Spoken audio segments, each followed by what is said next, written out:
The New York Fed released its quarterly report on debt, and it is grim. Net household debt rose to $17.3 trillion, an all-time high, led by mortgages, credit cards, student loans, and car loans. That's up $200 billion from the previous quarter, so about $2 billion per day. And it brings average household debt in the United States to $132,500. The surge takes mortgage balances to just over $12 trillion. It takes credit cards to nearly $1.1 trillion. That's up nearly 5% on the quarter. Home equity loans rose by 3%, and car loans made up another $1.6 trillion, continuing a 12-year uptrend. This puts household debt up 21% in just the past 3 years.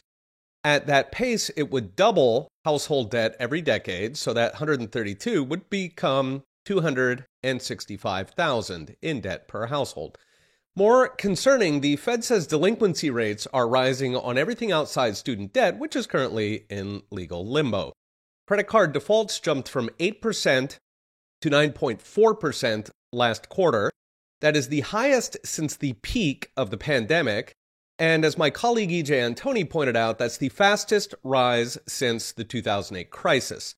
For perspective, on the very eve of the 2008 financial crisis, credit card defaults were at 9.5%.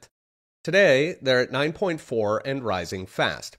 Credit card delinquencies, as you would expect, were worst among millennials and those with auto loans. This is because average car prices are hitting all-time high at $47,000, which is up 20% in just 3 years. Meanwhile, even with good credit, that debt is costing 5% for a new car and closer to 7% for the average used car. As a result, nearly 1 in 5 car payments are over $1,000 a month, which is also a record high. In essence, the car payments are eating the credit cards. You need a car, after all, to have a job. If you don't have a car, you don't eat. But with average credit card rates running 21%, that puts people on a treadmill they can't keep up. A few weeks ago, Bloomberg ran an article on car owners doing just that, falling behind on payments, which is the final stage before delinquency, at record rates. They noted over 6% of car loans are at least 60 days past due. That's the highest since data began. This implies America's leafy suburbs will soon be invaded by an army of repo men. Cox Automotive estimated 1.5 million cars will be seized this year, which is up 20% from last year. To give a flavor, the article profiled one borrower in Denver who makes $17.50 an hour, but pays nearly 14% on her truck while floating $20,000 in credit card debt. She looks out every morning to see if the truck is gone.